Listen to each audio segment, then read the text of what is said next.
우리 제작해야 될 것 같아요. 오늘은 자신을 구별하여 하나님께 제물로 드림, 자신을 구별하여 하나님께 제물로 드림이라는 제목으로 하나님 말씀을 상고하겠습니다. 우리가 읽은 말씀은 나시린에 대한 규례입니다.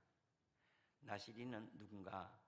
오늘 2절 말씀에 보면 자신을 구별하여 하나님께 제물로 드린 사람입니다. 자기 자신을 구별해서 하나님께 제물로 드린 사람. 로마서 12장 1절 말씀은 우리에게 이와 비슷한 말씀을 하고 있습니다. 그러므로 형제들아, 내가 하나님의 모든 자비하심으로 너희를 구원하노니 너희 몸을 하나님이 기뻐하시는 거룩한 산 제사로 드리라. 이것이 너희가 드릴 영적 예배니라. 우리 몸을 거룩하게 구별해 하나님이 기뻐하시는 거룩한 산 제사로 드리는 것, 그것이 하나님께 드릴 진짜 예배다. 이게 영의 예배다. 그런 거 보면 영의 예배는 우리가 몸과 상관없이 드려지는 것 같은데 몸 구석구석을 다 순종하여 드리는 것이 오히려 영의 예배래요.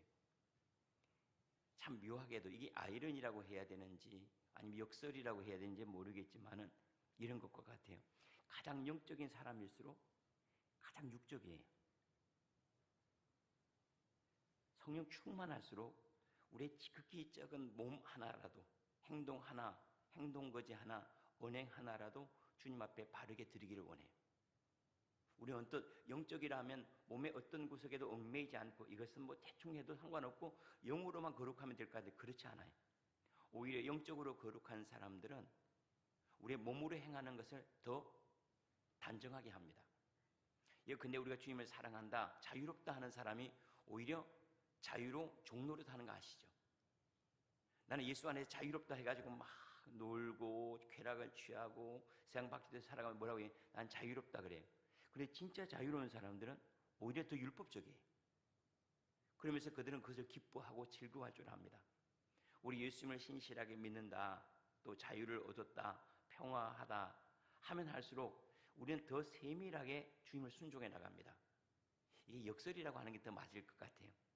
그것을 오늘 우리 읽었던 이 말씀 로마 12장 1절 말씀이 하나님께서 받으실 만한 거룩한 산 제물, 영적인 예배는 우리의 몸을 주님 앞에 예물로 드리는 거라 그래요.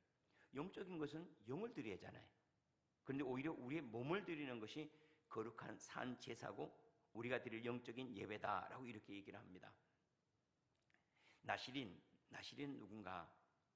나시린은 평생 동안 자기 자신을 하나님 앞에 제물로 드리기도 하고 또는 일정한 기간을 하나님 앞에 정하고 그 기간만을 하나님 앞에 드리는 경우도 있습니다. 지난번 우리 청년 중에 한 명을 소개했던 적이 있죠.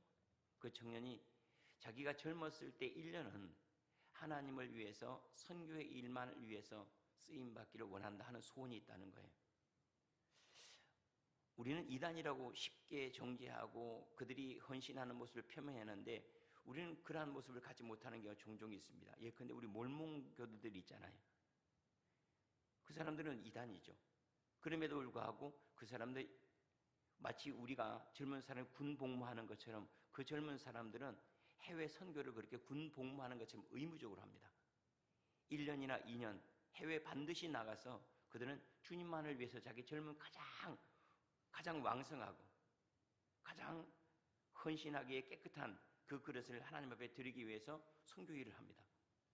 그런데 우리는 예수님을 잘 믿는다고 하면서 이렇게 자기 자신을 나시린으로 일정한 기간이나 인생 전부를 하나님만을 담는 그릇으로 우리를 사용하거나 드리기를 매우 주저하는 거죠. 우리가 사랑하는 모습은 정말로 바른가 하는 것들을 오늘 말씀을 통해서 한번 살펴볼 수 있기를 바랍니다. 이 나시린 할 때 이 나자르라는 말은 구별한다는 뜻입니다. 무엇을 구별해낸다. 그러니까는 어떤 특별한 것을 이것은 성구로 사용하기, 성전 기물로 사용하겠습니다라고 구별해낸 것처럼 이 특정한 시간들 또는 이러한 공간들은 내가 주님만을 담아내기 위해서 내가 사용하겠습니다라고 주님 앞에 서원하는 것, 이것을 나시린의 규례라 이렇게 말합니다. 우리 성도라고 이렇게 부르죠. 교인들을 가리켜 성도. 성도라는 말은 거룩한 무리라는 뜻입니다. 거룩한 무리라는 것은 하나님을 예배하고 하나님을 즐거워하고 하나님의 뜻이 이 땅에 이루어지게 하기 위해서 특화된 사람들, 그것만을 위해서 부르심 받은 사람들이란 뜻이에요. 성도라는 말. 그러니까 성도들 자체가 사실은 나시린인 거예요. 성도라는 그 의미 자체가 나시린의 의미를 품고 있는 것을 알 수가 있습니다. 여기에는 나시린의 규례는 남자와 여자가 구별이 없습니다. 남녀의 구별이 없어요. 누구든지 하나님 앞에 자기 자신을 드리고자 하는 사람은 자기 자신을 드릴 수가 있는데, 본래 우리 제사장 같은 경우는 태생적으로 그냥 태어나자마자 제사장이 되는 경우가 있죠. 그런데 나시린으로서 제사장이 되는 경우가 있어요. 다시 말하면 그 피는 제사장의 피가 아니에요. 그 가문은 제사장의 가문이 아닌데, 제사장의 지파가 아닌데도 불구하고 제사장이 될 수 있는 길이 있어요. 그게 누구냐면 바로 에브라임 지파에 속하였던 사무엘입니다. 사무엘은 레위인이 아니에요. 그런데도 불구하고 그가 어떻게 제사장이 되고 선지자가 되었는가? 그는 주님 앞에 나시린에게 드려버려요. 한나가 성소에 드려버려요. 그러니까 사무엘의 전 인생은 하나님만을 닮기 위한 인생 전부가 나시린이었던 사람이에요. 나시린의 모습들을 우리가 세례 요한에게서도 볼 수가 있죠. 세례 요한은 거꾸로 그런 제사장의 피가 흐름에도 불구하고 제사장이 아니라 광야에서 하나님을 닮기 위해서 자기 자신을 광야의 그릇으로 만들어버린 사람이에요. 하나님만을 담아내기 위해서 자기 자신을 완전히 포기한 사람들, 이 사람들을 가리켜서 나시린이라고 하고, 바로 그러한 삶이 성도에게 요구되는 삶이라는 사실을 우리가 잊지 않아야 됩니다. 부르시지 않았는데 내가 쓰임 받겠다는 거예요.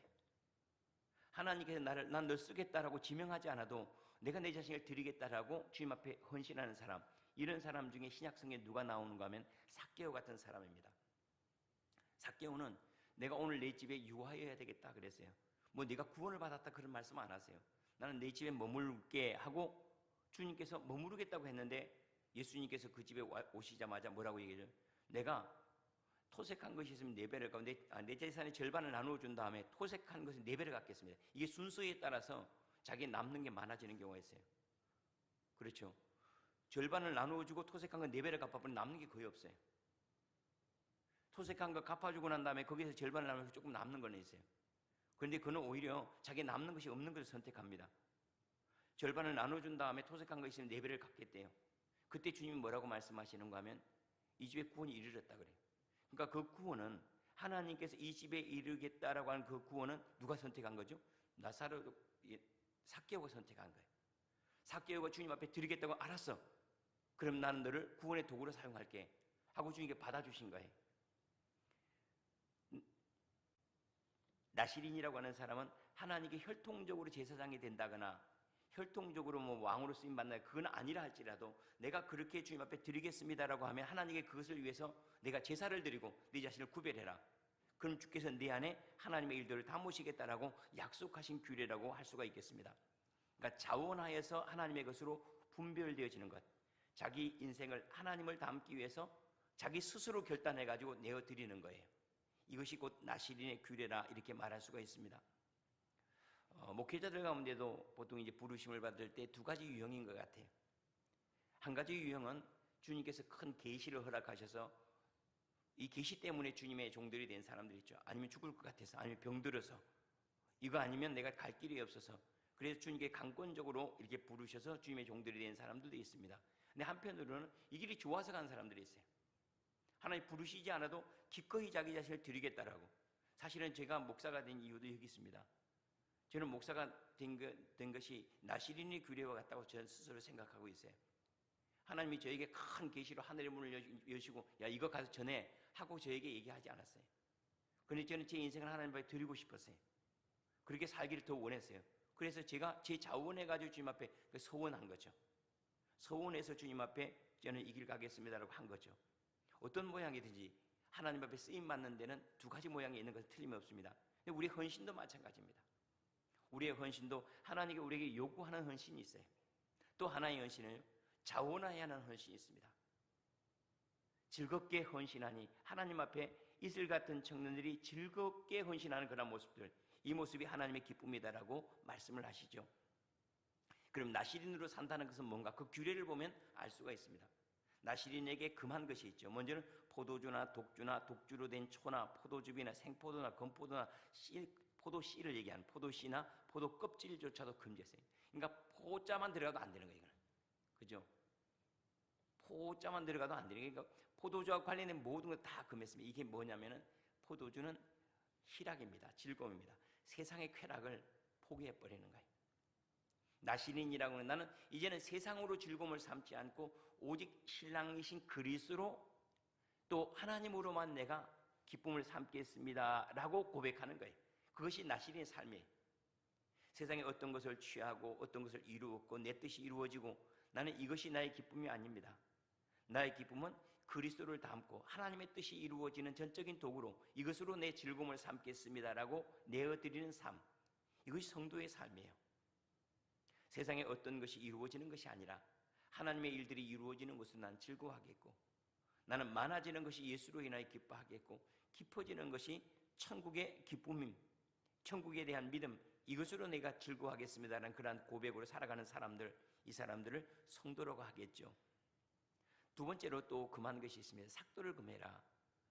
머리를 깎지 말라는 거예요. 밀지 말라 하고 이렇게 얘기를 합니다. 이 머리에 대해서는 고린도서 11장 3절에 말씀을 하기를 머리는 하나님이시기 때문이다 라고 얘기해요. 머리는 성경에서 두 가지를 얘기해요. 하나는 권위를 이야기하고 하나는 지혜를 이야기합니다. 머리에 삭도를 대지 말라, 이것은 절대 순종을 얘기합니다. 절대적 순종. 그래서 머리를 깎지 않았던 사람들이 세례 요한이나 사무엘에 대해서는 이야기가 없지만 사무엘도 물론 그랬을 거예요. 왜냐하면 나시린의 규례 안에 들어가 있기 때문에. 뿐만 아니라 우리 잘 알고 있는 삼손이 나시린입니다. 주님 앞에 드려진 사람이에요. 나시린은 레위 사람이 아닙니다. 그런데도 불구하고 그의 인생이 주님 앞에 그렇게 쓰임받기를 그가 원했고 그의 부모님이 내어드렸죠. 나시린의 규례를 따랐던 사람이 절대 순종입니다. 그 얘기는 뭐만 의미가 있는가? 그가 자원해서 주님 앞에 드렸기 때문에 순종 빼버리면 아무것도 없는 거예요. 이 사람에게는. 예를 들어서 제사장이라 그럼 피가 있잖아요. 뭐 레위인인가 그렇게 되었다, 이 남는 거라도 있어요. 그런데 자기가 자원해서 주님의 종이 되겠다고 했는데 헌신이 없다. 그러면 아무것도 없어요. 그러니까 절대적인 순종이 없는 나시린은 나시린이 아닌 거예요. 그래서 절대 머리에 삭도를 대지 말라 이렇게 말씀하신 까닭이에요. 성도들에게 순종이 없는 것은 사실은 우리가 뭐 특별히 유대인입니까? 우리가 뭐 베냐민 지파에 속한 것도 아니고 레위 지파에 속한 것도 아니고 우리 안에는 뭐 다른 피가 흐르잖아요. 그런데도 불구하고 우리의 성도가 된 것은 사실은 우리는 나시린의 규례를 따라서 주님의 성도가 된 거예요. 나시린의 규례를 따라 주님의 성도가 된 우리에게 필요한 것은 뭔가 순종밖에 없어요. 순종 빼버리면 아무것도 없어요. 우리에게는. 우리가 즐거이 주님의 길을 가겠다고, 주님을 영접하겠다고 그것을 받아들였다면 우리가 그 권위 안에 들어가기를 선택했잖아요. 내가 주님의 말씀 안에 들어가기를 내가 선택했잖아요. 그런데 내가 그것을 하지 않겠다 하면 모든 것들이 다 무효가 돼버리는 거예요. 주께서 허락하신 모든 것들은 즐겨 순종함으로 땅의 아름다운 소산을 먹을 것이다 라고 이렇게 말씀을 하신 것을 우리가 기억해야 됩니다. 순종하는 것, 그것은 뭔가 나 없음이에요. 내 의견이 없어요. 주님의 뜻만이 있어요. 내 소망이 없어요. 주님의 뜻만이 있을 뿐이에요. 내 의지도 없어요. 내게 능력 주시는 이만이 있는 거예요. 이것이 절대 순종이라고 할 수가 있겠죠. 이렇게 살아가는 사람, 저에게는 다른 선택의 여지가 없습니다. 주님의 말씀 외에는. 그래서 그것을 좁은 길이라고 할 수가 있겠죠. 왜 좁은 길일까요? 예수 믿는 것. 그 길밖에 없어요. 다른 길이 없잖아요. 순종하는 것 외엔 다른 방법이 없어요. 순종하지 않는 길들은 많잖아요. 적당히 순종하고, 적당히 불순종하고 순종했다고 말할 수 있는 길들도 있겠고, 완전히 거짓된 길로 갈 수도 있겠고, 20% 순종할 수도 있겠고, 많은 길이 있지만 절대 순종에게는 딱 하나밖에 없어요. 그래서 그것은 좁은 길이 틀림없습니다. 세 번째로는 그들에게 금한 것이 있습니다. 시체를 가까이 하지 말라고 그래요. 시체를 가까이 하지 말아요. 다시 말하면 하나님의 생명으로 부르심을 받고 자원하여 주님 앞에 드리기를 원하는 사람은 죽음을 접촉하면 안 돼요. 이것을 예수님이 뭐라고 말씀하세요? 주님, 저로 하여금 우리 부모님을 장사하게 하고 주님을 따르게 하십시오. 그러니까 뭐래요? 죽은 자를 장사하게 하고 너는 나를 따르라 그래버려요. 내가 정말로 나를 따르기를 원하는, 나시린이 되기를 원하느냐라고 묻는다면, 그렇다면 너는 죽음을 만져서도 안 된대요. 너는 오직 생명의 일에 네 자신을 내어 맡기라 라고 말하는 거예요. 나시린들은 뭐에 집중해야 되는가? 빛에 집중해야 됩니다. 뭐 하나 끊어내겠다, 뭐 하지 않겠다, 또 무슨 불평하고 원망하고 그러한 일이 아니라 오직 주님을 찬양함으로 자기 자신을 온전하게 내어드리는 것, 그림자조차도, 회전하는 그림자조차도 어둠이 없어야 됩니다. 성도들에게는 오직 빛으로 충만한 것, 우리에게 이루어지는 모든 것들이 오늘 제가 기도했던 것처럼 하나님의 최선이에요. 나는 아픈데요. 이게 하나님이 최선이요. 하나님 치료하는 하나님이라면서요. 아니죠. 우리는 이 아픈 것을 통해서 다른 것들이 치료되는 게 얼마나 많은지 몰라요. 내 몸의 연약함을 통해서 마음의 연약함이 치료받는 경우가 많아요. 그래서 오늘 우리에게 주신 이 은혜는 하나님의 최선이에요. 그것을 성실하게 받아들이고 하나님께 이루시고자 하는 일들이 내게 이루어지기를 기뻐하는 삶, 이것이 성도의 삶이라고 할 수가 있겠죠. 이것이 시체를 멀리하고 생명을 가까이 하는 것이라고 말씀을 할 수가 있습니다. 다른 표현으로 말하면 악은 모양이라도 버리는 거예요. 악은 완전히 모양, 절대 만지지도 마는데 부모님이 돌아가서 나시리는 부모님이나 형제가 죽더라도 만지지 말래요. 철저하게 빛으로만, 철저하게 감사와 찬송으로만, 철저하게 하늘로만 채워지기를 소망하고 그 길을 가라는 거예요. 인간적인 것 때문에 또는 세속적인 것 때문에 내 경건이 손해되지 않도록 하라 하고 주님께서 말씀을 합니다. 불평에 접촉되지 아니하고 원망에 접촉되지 않는 것, 내 입술에 가시와 허영이 있지 않게 용납하지 않는 것들, 깨끗한 빛으로 깨끗한 거예요. 완전히 순결한데 누룩이 없는 순결함으로 주님 앞에 내어드리겠다라고 선택하고 살아가는 사람들, 이건 자기가 선택했고 하나님 앞에 나 이렇게 살겠다라고 작정한 거라는 거예요. 그런데 이러다가 부지 중에 혹시라도 가까이 한 경우가 있잖아요. 부지 중에 그냥 시체를 만졌거나 자기가 원하지 않았는데 그런 일들이 일어났을 때 지금까지 해왔던 모든 건 무효예요. 다시 시작해야 돼요. 다시 머리를 싹 밀고 다시 시작해야 됩니다. 이런 것들을 우리 이제 갱거레아에서 서원했던 사도 바울의 모습에서도 살펴볼 수가 있겠죠. 왜 이러한가? 내가 지금까지 우리 이제 작전 기도도 그렇죠. 99일 했다가 100일 작정했다가 99일째 빠져버렸어. 무효예요, 무효. 주님 앞에 우리가 100일을 드리겠다고 내가 하나님이 100일 하라고 말씀한 적 없잖아요. 자기가 드리겠다고 했으면 그것은 온전해질 때만 하나님께 기쁨이 되는 거예요. 그래서 이 말씀에서도 혹시라도 죽음에 가까이 했을 경우에는 앞에 있는 것은 모든 것 다 무효이므로 다시 제사를 드려야 된다라고 이렇게 말씀을 합니다. 그리고 이제 나시린의 기간이 끝났을 때 어떻게 해야 되는가? 제사를 드리래요. 나시린들이 제사를 드리 번제물과 속죄제물과 화목제물과 소제물을 드리는데 번제를 드린다는 것은 내 헌신이 아직도 여전히 부족합니다. 내가 이렇게 나시린으로 주님 앞에 헌신했지만은 나는 여전히 하나님 앞에 내 헌신은 부족합니다. 그래서 번제물을 드리는 거예요. 내 삶 전부가 주님의 것이라고 인정하는 것이 번제물이에요. 뿐만 아니라 속죄제물을 드립니다. 내가 이렇게 때때로 선교사로 목사로 또는 깨끗하게 순전한 나시린처럼 살아왔다 하지만은 여전히 나는 죄인일 뿐이에요. 나는 여전히 허물이 있는 죄인일 뿐입니다. 그래서 역시 속죄제물을 드립니다. 뿐만 아니라 화목제물을 드립니다. 화목제물이라고 하는 것은 제물을 드린 것을 함께 먹고 마시는 거죠.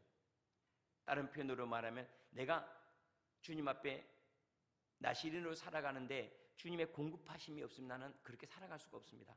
내가 서원했다고 내가 할 수 있어요? 내 의지로 따라갈 수 있습니까? 아니죠. 뜻은 내가 세웠을지 모르지만은 그 걸음을 인도하시는 주님이시기 때문에 주님이 나에게 떡이 되시고 나에게 포도주가 되어 주셔야지 나는 살아갈 수 있습니다라는 인정하는 거예요.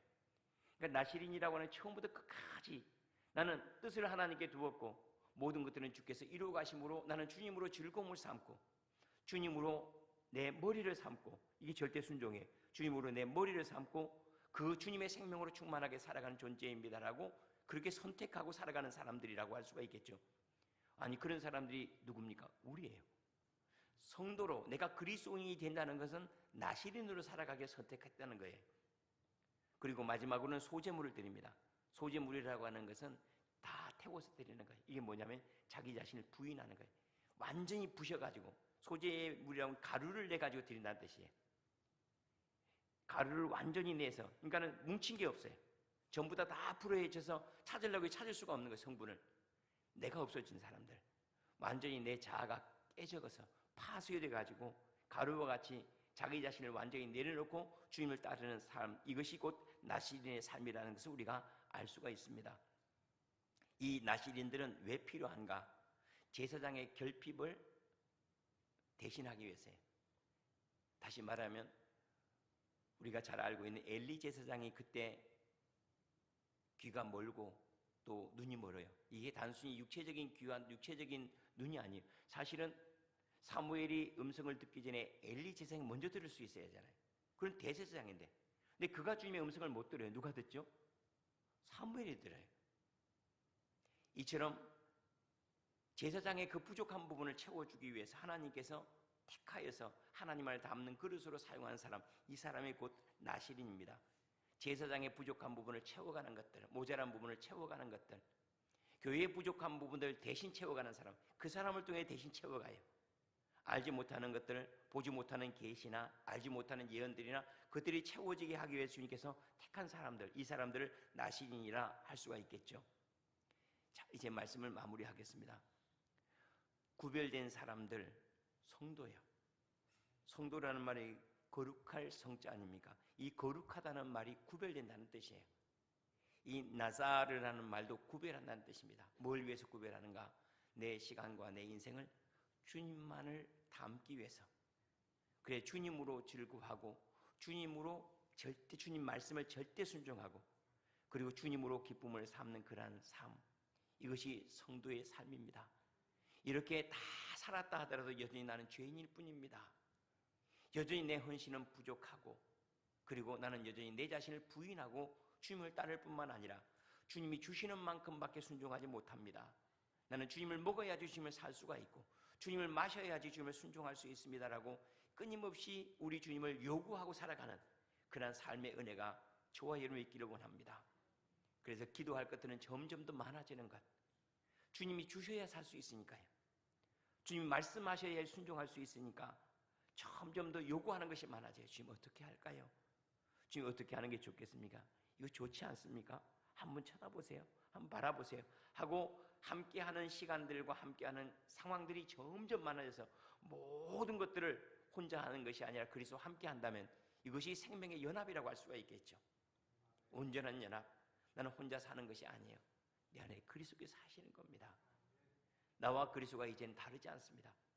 어느 틈엔가 내 뜻은 그리스도의 뜻이 되었고 그리스도의 뜻은 내가 결정하거나 뭐 하지도 않았는데 이미 내 안에 들어와서 내 뜻이 되어버렸습니다. 그래서 쿡 찔렀는데 내가 나오는 것이 아니라 예수가 나오고 툭 튀어나왔는데 내가 나온 것이 아니라 주님의 뜻이 나와버리는 것, 이 온전한 생명의 연합으로 우리가 부르심을 받았다는 사실. 저는 주님 앞에 나실인입니다. 주님만을 담기 위해서, 주님으로 즐거워하기 위해서 주님의 기업, 그 기업으로 부르심을 받은 사람, 이러한 백성입니다. 제 자신을 이렇게 즐거이 제가 자원하여 드리길 소망하는 마음을 갖습니다. 억지로 불러서 뭐 시키는 것이 아니에요. 나는 의무적으로 행하는 것이 아니에요. 나를 용서하시고 나를 사랑하신 그 사랑에 내가 감격해서 하나님 이제는 주님을 위해서 제 자신을 드리고 싶습니다. 주께서 저를 위해서 다 주셨으니 이제는 제 자신을 주님 앞에 드리고 싶습니다라고 자원하는 헌신들, 우리 교회가 여러 모양의 헌신들이 있는데 이렇게 자원하는 헌신들, 여기에는 삐거덕대는 소리가 없어요.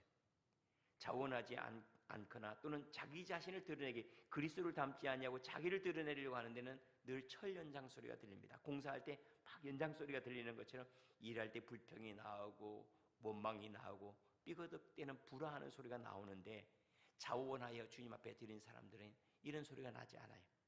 자기가 없는데요. 아버지의 뜻만 있을 뿐인데요. 그리고 아버지만을 담아내고 아버지만을 흘러보내기를 원하는 사람, 그리고도 마지막에는 하는 고백이 나는 여전히 죄인일 뿐입니다. 내가 이렇게 살 수 있는 것, 주님께서 제게 은혜 주시지 않으면 살 수 없어서 오늘도 주님 앞에 엎드립니다 라고 고백하는 그런 삶의 모습이 저와 여러분에게 점점 더 깊어지기를 원합니다. 기도하겠습니다. 주님,